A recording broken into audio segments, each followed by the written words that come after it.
Welcome to the Wisdom to Wealth podcast. This is the podcast where I get to interview the wealthiest entrepreneurs and business owners in the world. I am your host, Shamar Star Cox, TV producer and marketing coach. My goal is to help 6 and 7 figure business owners create binge worthy content that gets them seen and get paid so that they can have bigger opportunities on social media. I am also the host of the Convert Content to Cash Challenge. So if you're a business owner, a coach, or an entrepreneur, you want to learn how to create content that sells, feel free to DM me the word challenge accepted, and I will personally send you an invite to the challenge. Today, we have the powerful Jeffrey Shaw with us. From humble beginnings, he became one of the most preeminent portrait photographers in the United States. His portraits have appeared on The Oprah Winfrey Show and CBS News, in People Magazine and O Magazine, and in the halls of Harvard University and the Norman Vincent Peale Center, and countless other places as well. Today, Jeffrey speaks about how to sell to the rich at association events and conferences such as Imaging USA, How Design, Growth Marketing, and ProfitCon, and for corporations like Verizon and BMW. And he is responsible for the creation of the National Self-Employed Day. And I found that very interesting. I didn't even realize that was a day. It is now. Okay, May 4th in the US national calendar, and honors the hard work and contribution of independent business owners. Jeffrey, thank you so much for being with us today. I'm excited to be here with you and have a wonderful conversation. Absolutely. Okay, this question just really has to do with the National Self-Employed Day. Yeah. When I saw Right? that, I was like, what? Talk us through, how did you even do that? I was actually shocked that it didn't exist. But then again, it was kind of like one of those moments where I was shocked, but like not surprised because I've been self-employed my entire life. I mean, I've never held a traditional job, never received a paycheck from anybody. And, along that journey, you realize you kind of get used to being overlooked, unfortunately. So part of me felt like, how could it be that nobody's ever created a day to recognize hardworking self-employed business owners? But on the other hand, I was like, oh yeah, that's because we're always overlooked. All right. So the way it came about is I was actually celebrating the 1 year launch of my book, The Self-Employed Life, which was released on May 4th, 2021. So in 2022, I happened to be in New York City. A bunch of my friends, a couple clients happened to be in the city at the same time, even from other parts of the world, which is complete coincidence. So I held a dinner party. And it was at that dinner party, somebody said, we should celebrate this every year. And that's where the idea came from. Like, well, why isn't there? So there's a process. You fill out an application. But yeah, I was able to get it designated as a national holiday. I mean, I always say banks aren't going to close for us. But if nothing else, we as business owners should take the day off. Oh, I just love that. Well, I'll be off already. I'll be in Costa Rica and off, but now I notice a holiday. So You deserve an extra day off. Well, I love it. Thank you so Thank much for you. sharing that. Okay, take us on your journey because I love when you say you have never worked for someone before. You've been self-employed all your life. So take us on your journey from zero to wealth, where you started to how you got here now. Wow. Honestly, I was a kid that suffered from paralyzing shyness, right? There's introversion and there's shyness. They're different. I was just afraid of the whole world. Like I just was. It was a scary place to me. I was very insecure. Um, but I had this inkling, this drive that I wanted to do something with my life. And I think a lot of the reason I've been self-employed my whole life is rooted in the fact that I didn't feel like I was hireable. Like I'm like, who would hire? I just didn't see opportunities in my life because I was so shy. So at age 14, I lived in the country, a couple hours north of New York City, which back then was very much the country. And I took it upon myself to start a business selling eggs door to door. Struck a deal with a local farmer. I would buy the eggs from him. I'd buy a dozen eggs for 25 cents and I resold the dozen eggs for $1.25. Very easy profit margin. I made $1 a dozen, right? Which I actually went back. I've since done some research. Apparently a dozen eggs when I was 14, so it was 1978. Back then, a dozen eggs in the grocery store was 78 cents, and I was selling them for $1.25. So I was already on the high end market. And we could talk further about the whole psychology of that. But I tell you, that egg selling business taught me everything about what I know about business today, and including how to reach the luxury buyer. And you wouldn't imagine selling a commodity like eggs could relate to high-end marketing, but I learned about so much psychology.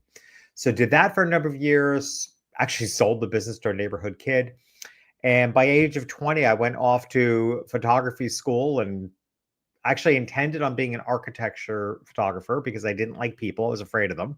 So I figured I'll photograph buildings. I had a talent and I recognized I had a talent, but I fell in love with photographing people. Graduated from that a year later, and started a portrait photography business originally in my hometown, which after 3 years was struggling terribly.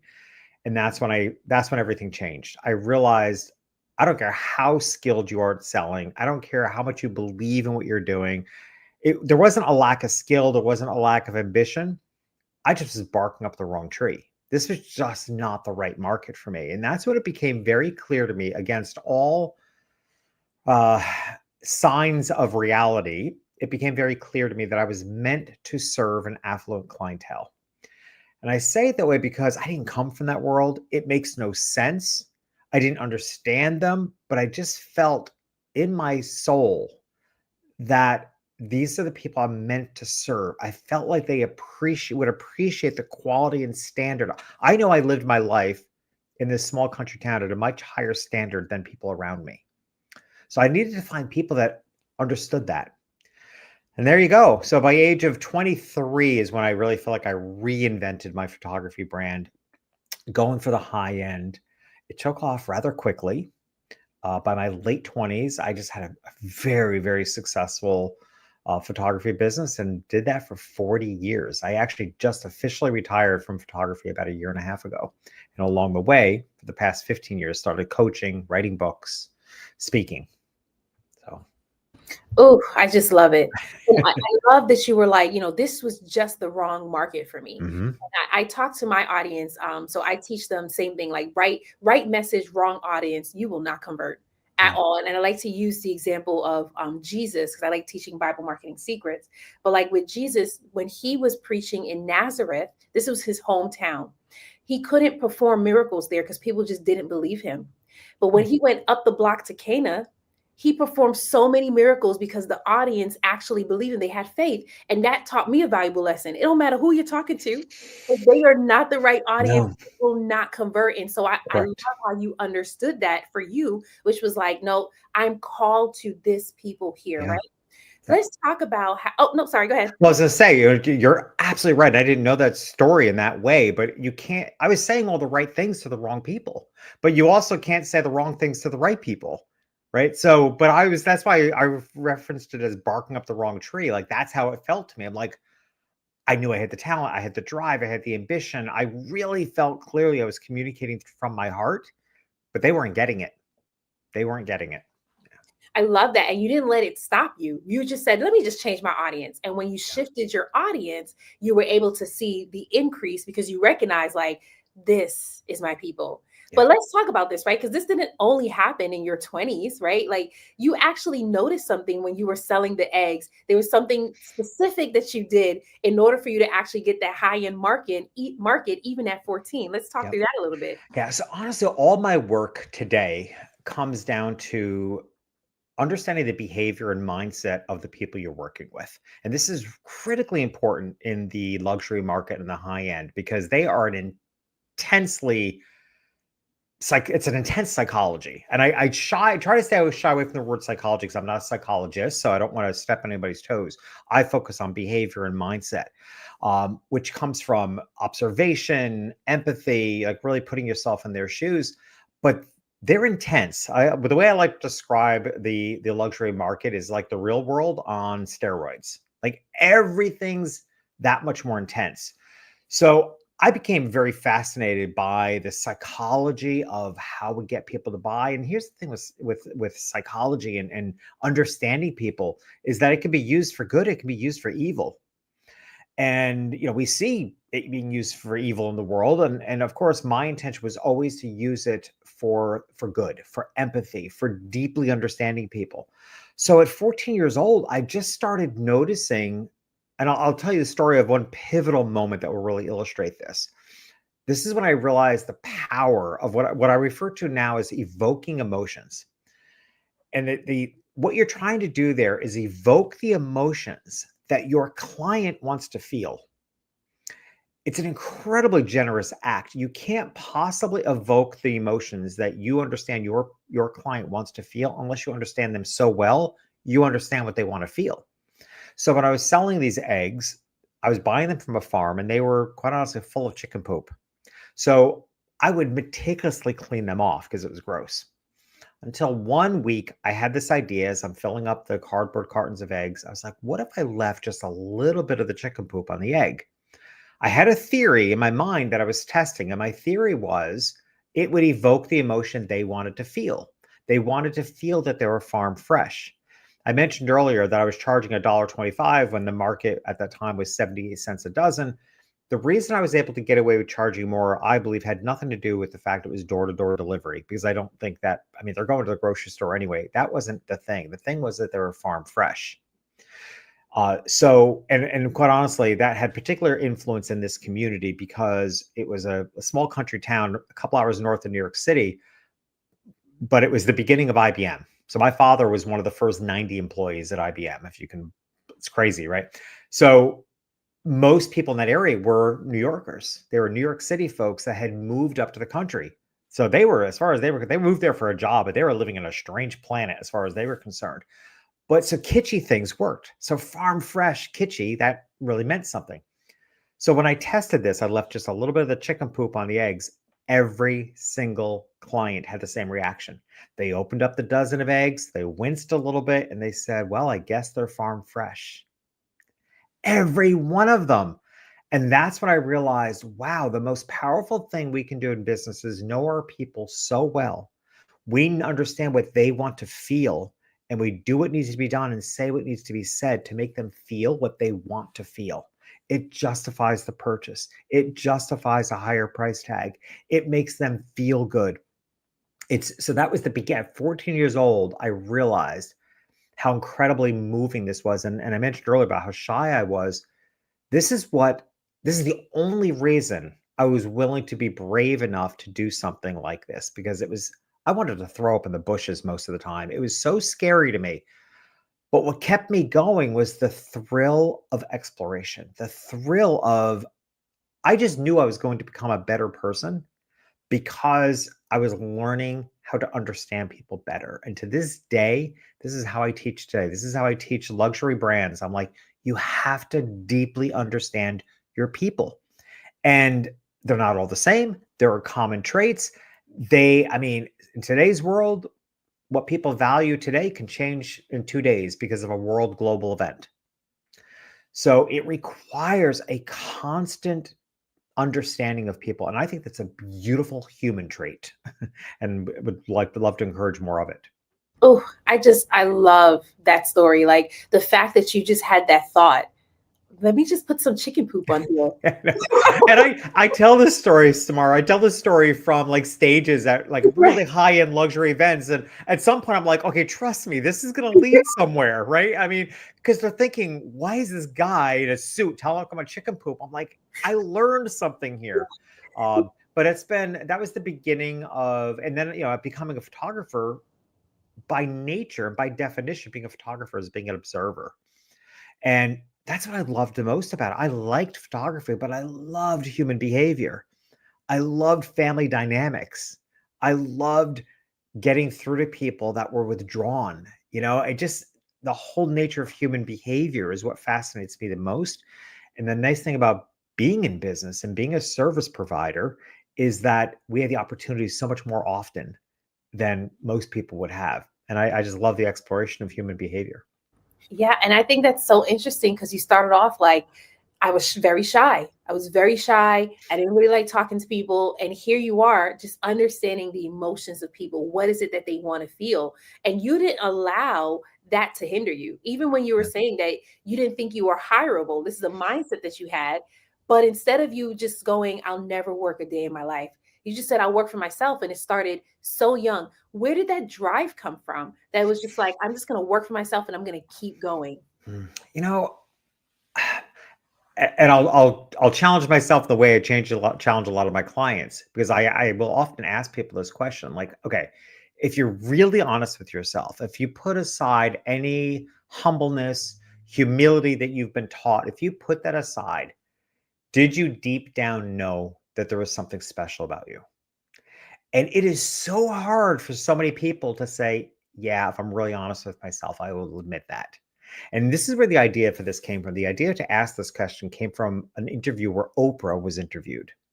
And that's exactly what the interviewer asked her. They asked her, it's like, I mean, Oprah, we all know she came from a rough childhood, rough beginning. When the interviewer asked her, like, deep down, did you know there was something special about you? And she said, absolutely. And I find it's incredibly hard for people to admit that to themselves, that if they really listen deep within themselves, they know they have something special. It may not look like that from the outside. And that is how I felt. I looked at my exterior circumstances and it wasn't where I wanted to be. Right. I felt uncomfortable in the life I had been born into. But in the quiet moments, I was like, yeah, but there's something here, man. I just knew there was something there that was worth working towards. And I used to, when I was selling those eggs or even younger than that, getting allowance, I was buying like self-help books all the time. Wayne Dwyer, like you name it, I was buying all these self-help and hiding them in my house because if anybody in my family knew I was reading self-help books, I would have been put out to pasture. It's too weird. But I just knew development was my road. I had to develop myself to get out of where I came from, imagine the life that I imagined for myself. So honestly, that's where the drive came from, just an innate knowing. And then along the way, you get little breadcrumbs, either breadcrumbs that let you know you're on the right path or challenges. And the challenges become part of the fuel. Yeah, I love that. Oh, I'm getting chills just hearing you talk about this because I think about myself when I was growing up. I was actually depressed. I was depressed at 15. I tell people sometimes like I died at 15. I remember just feeling so trapped, and it's not like I had a horrible childhood. I didn't, Yeah. but mentally. I just felt so trapped. And I remember being depressed. And I went through most of high school, college, most of my life at that time, just depressed. And I didn't come out of that depression until I was 27, Mhm. realizing that I'm so much better than I am. Right. Yeah. Like I didn't think I had skills meanwhile, I was writing all these stories, but I didn't think I had any skills. I was singing songs and still didn't think I had any skills or anything special was about me. And it's only now, like in my 30s, that I'm really accepting this. Like, as you were speaking, a thought just came to my mind, which was like, I deserve so much better than this. Like, wherever I Mhm. am now, I deserve so much better than this. And part of me almost wanted to beat it down by telling myself, no, this isn't humble. This isn't humble. And sometimes, That's the yes, challenge. exactly. Yeah. We trick ourselves into thinking that this isn't humility, but it is humility, Yeah. right? Because of who we were created to be. We weren't created to be less than, right? Or to have our problems take over. We were created to completely dominate. And so I love that you talked about self-help was your way. Like Yeah. you did a lot of self-development, you personal development, you read the books, and it really helped you to get to where you are right now. And again, your story blesses me because you're like, I don't think I've ever met anyone who was self-employed all their life. And here you are like, yep, that's what I did. Yeah. Yeah, and I think, I love it says the nature of humbleness and humility, these are often the challenges, and I think, we just have to go through a shift, and, as an adult, now that I coach others and I coach adults, like, who are still, suppressed by notions, but the thing is, like, it's about being in service to others, right? And one of the many pivotal moments in my life was my very first class of the coach training that my first coach training I took, which I think is in 2008. There's a poem by Marianne Williamson that a lot of people are very familiar with called "Our Deepest Fear," and it's one of the best things ever written. And there's a line in that poem. It says, "Your playing it small doesn't serve the world." And that is when that line, I literally left the class that day and contacted an organization in New York City called Performance of a Lifetime to tell them I want to become a professional speaker. Now, having suffered most of my life with paralyzing shyness, that seems like the most insane career direction. But that's when it got through my head. It's like I understood shyness. I understood the challenges of it. And I don't discount how difficult it is for anybody. And it was also an excuse to play it small, and that wasn't serving the world. That one line in that poem, that "you're playing it small doesn't serve the world," I decided, well, I need to get past that because that started feeling incredibly selfish. Now, I'll tell you today as a speaker, because it's still unnerving for me to step out in front of on a stage, sometimes hundreds, sometimes thousands of people. It's still unnerving. I will always be nervous. I don't buy into the theory that, you're nervous because you care. I'm like, I would care anyway. I don't need the nervousness to care. Like, that's not the issue. It's just nervousness. But what gets me past it is what I refer to in my own brain as the reversal of the spotlight, right? I'm there to be in service of the audience. I literally tell myself before I go on stage that no matter what happens, keep going.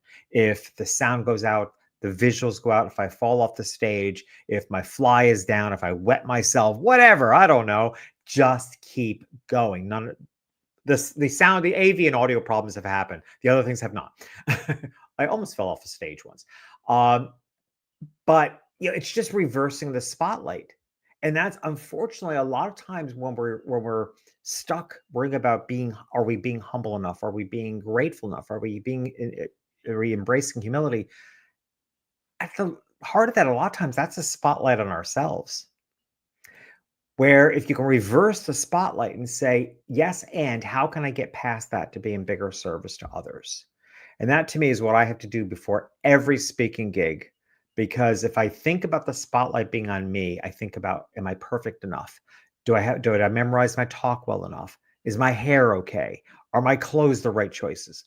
That's all about me being on the spotlight. And that I'm going to collapse under that. That's what makes us nervous. When I'm worrying about everybody else in the audience, that doesn't make me nervous because that gives me a task to do. I love that. I love that. I share that with my clients too, because sometimes they can get nervous with wanting to go live or posting the video. They think someone's going to judge them. They're going to embarrass themselves. And I'm like, those things may happen, but in all actuality, how can we take this off of I and focus on Yes. who you're serving? Right? Like when you focus on who you're serving, now it's not like, what if I mess up, but what if I bless someone? What if Yeah. someone's blessed by what it is that I share today? What if someone's life changes from what I share today? And I think if we operate like that, if we start thinking like that, then we want to show up as opposed to, oh, I don't want to do this. So Correct. I just love that you shared that.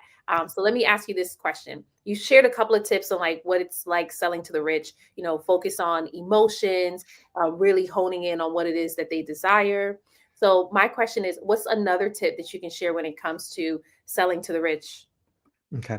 So actually, let me pull back from a specific tip first, because I think there's a really important thing to understand when you're working in the luxury market that it's actually usually my opening slide on my keynote, so that people immediately get it. And that is when you're working with the luxury market, the high-end buyer, when money isn't the issue, everything else is.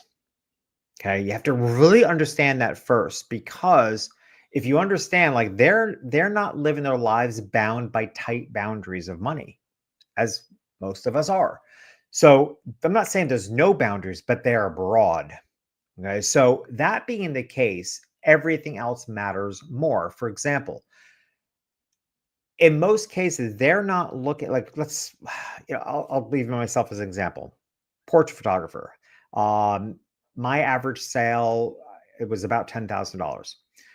That's what we were, most clients would spend, some spent five, some spent 30, 35,000, but mathematically it averaged out somewhere between around $10,000. So I knew my price point. That price point is so beyond other photographers. I never worried about, like, if you look at the terms of competition, my competition was not other photographers. Like I was leaving them in the job. Most of them are trying to figure out how to make $500.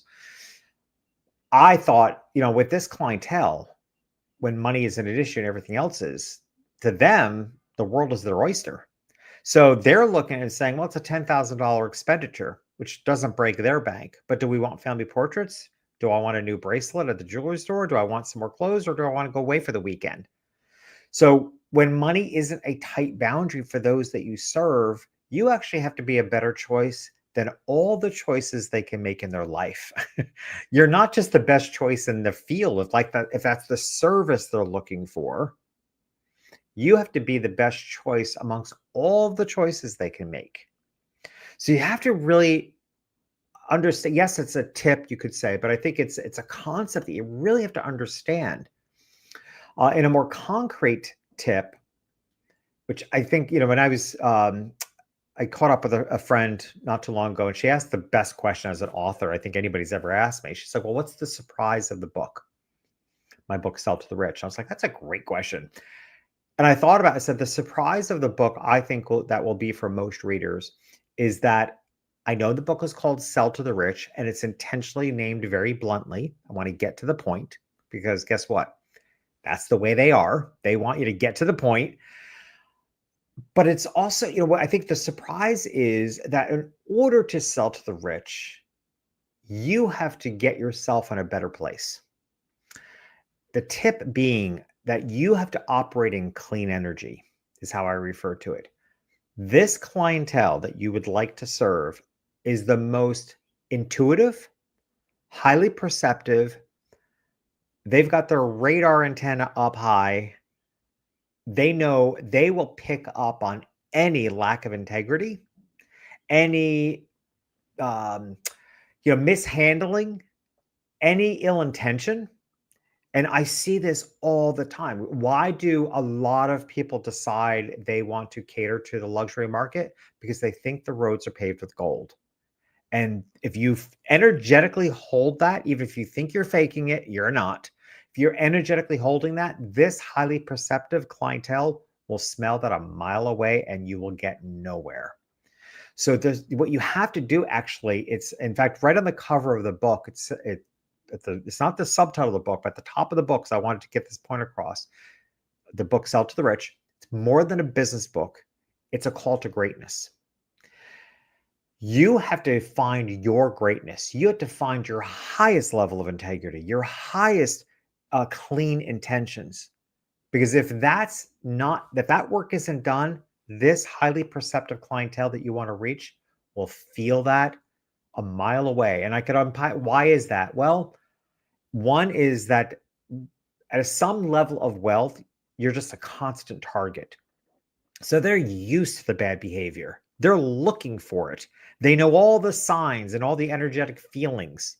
As a fellow New Yorker, you know what that's like. I always say, like, New Yorkers, we have a sixth sense. Like, that street just doesn't feel right to go down, right? You just know it. Well, they live their whole lives like this, like they're feeling. And I think what's interesting is how, from the outside, so often people can judge wealthy people as being shallow or materialistic. It's the complete opposite. They're so deep, they're so intuitive, they're so perceptive, and everything they buy has a story. They're not material. So that's the surprise, I think, of the book, is finding out that you will only succeed in this market if you do your inner work first.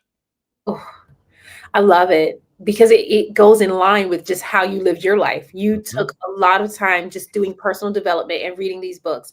But this one part keeps standing out to me. You got to have clean energy. Yeah. And anyone who I speak to who are wealthy, they're teaching on, how to sell to the rich, or they just, operate in abundance and say the same things. Like it's Yeah. a very spiritual thing. You want to be mentally healthy. You want to be spiritually healthy, right? And I say it this way when I'm talking to like my audience, because spirit recognizes spirit, right? Like I can recognize what's in you or what's not in you Yeah. because my spirit's going to pick up on it. So I love that you said that. It's not just getting up and selling to the rich. It's you actually becoming. It's you Correct. healing, you letting go of the lack of integrity, you letting go of the inconsistencies. It's calling you to be a better person. Yeah. And I I mean, think it's, that's yeah. amazing. Think about how, I mean, we all know how challenging money mindsets are for so many of us, right? We have to work towards it. Because I'll tell you, one of the things I mentioned in the book, and I've said this in articles I've written, and it always stirs a lot of feathers, which is like, and I'm blunt about it. I'm like, you can't shop at the dollar store and think you're going to serve this clientele. Now, in all fairness, I try to back up off that and say, look, I was a starving artist too. Like, I understand budget restraints, right? So you may not be able to live where you're headed at that moment, but I'll tell you what, it is a mindset. And if you just simply cannot have a discount mindset that you live on and ask those that you're serving to appreciate your value at the highest level. And this is such a disconnect for a lot of people. Like they don't. So I let you could call it walking your talk, whatever you want. But I went through a process, and this I work with my clients a lot of this. I refer to it as embodiment.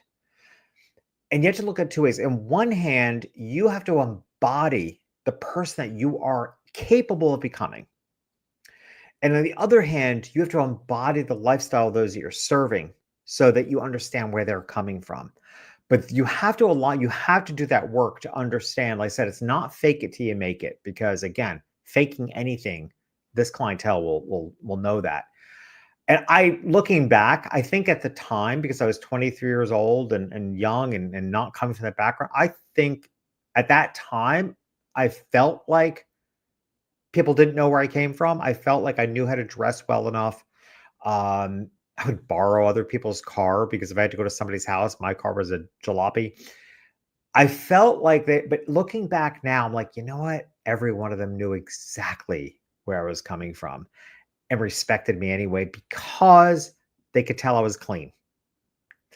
Looking back, I realize now, I think, because I always wondered most of my career, because I always felt like I was living a dual life. I mean, I loved my family. It's where I came from, but it was a very dual life. Like many years of my career, I would be at clients' homes, and which are mansions, and I was appropriately dressed, not overly formally dressed, but appropriately dressed. But then, whether it's a holiday or what have you, I would head off to my mother's house. Maybe my siblings and family was getting together for something. And I would have to pull off the street and change my clothes because I don't dare show up at my family's event dressed the way I would professionally because they would make fun of me. Right. So I lived until my whole family's passed now. But at the time when my family was alive, I've always lived this dual life because I was trying to fit into their world, but it wasn't the world I was living in by any stretch. So looking back, I actually don't think, or I should say, so I'll say it this way. Looking back, I now realize I think my clients did know where I was coming from. I don't think I was fooling anybody, but they saw how clean my energy was. My intentions were good. My desire, genuine desire to know them better, to do the best job I could. I was in constant study of how to raise standards and do a better job. That's what they were responding to. So every client I worked with, I just felt was like, yes, keep going. Yes, I can see more in you. It's actually what my TEDx talk, the theme of my TEDx talk is that other people can see more in us than we see in ourselves. Because if we allow them to, they can pull out a level of greatness in ourselves that we may not be willing to see, able to see, or it's blocked by humbleness and humility. Oh, so good. I just love that. I love when we get to have conversations that are like just you becoming a better you. And Mhm. that's really what this podcast is about. Yes, it's about wisdom to wealth, right? But the wisdom that every business owner comes on here that they share is you becoming, right? Like you Yeah. can't attract the things that you desire, have the things that you desire unless you become having that clean energy, being of integrity, believing in yourself, knowing that you're special, knowing that you're deserving. So I just love all of this that you shared. And so your book is launching tomorrow. Do you want to share some more details on how It we? is. Yeah. So, yeah, Sell to the Rich launches tomorrow, which is April 25th. I have one here. And I have to say and I'm going to do a video tomorrow on launch day. One of the things I'm so proud about the book is the actual interior design. It's probably not what you expect an author to say. But we actually, that my designer and I worked so hard on how to create the environment for people to absorb the content. And that to me says everything about luxury, right? Luxury is so driven by the environment. And now I realize the connection to my role as a photographer. I photographed entirely on location. My clients had the most gorgeous environments, beautiful homes and or beach vacations or European vacations. I didn't photograph in a studio because of how much the environment moves me. So I'm really proud of the interior design of the pages because I think there's a way in which as good design does, it's subtle that you would almost wouldn't notice, but it's holding the experience together, just like a great luxury experience. So I'm actually going to do a video tomorrow on launch day to point out some of the really intricate details of the interior design that I don't think a lot of people would even notice. But I want them to say that's cool because we actually, like I said, this is my third book, and this is the first time I've ever designed the pages before we plugged in the words. So it's a unique book. It's broken up into 6 elements, and I refer to them as elements, not chapters. So it's sort of a nod to something precious. And within each element is a sector of understanding the luxury buyer that you need to know. And then within each element, there's a series of articles, you could say. So it's designed in a way intentionally so that it's not a book that has to be read from cover to cover. Maybe the first time somebody would, but it's meant to be more of a handbook. So if you're having a challenging time with a client, you go to the luxury buyer element. If you're having a hard time getting your branding to work, you go to the luxury branding element. So it's meant to be an ongoing resource. So it's written so that, I said, it's a non-linear book is what I refer to it.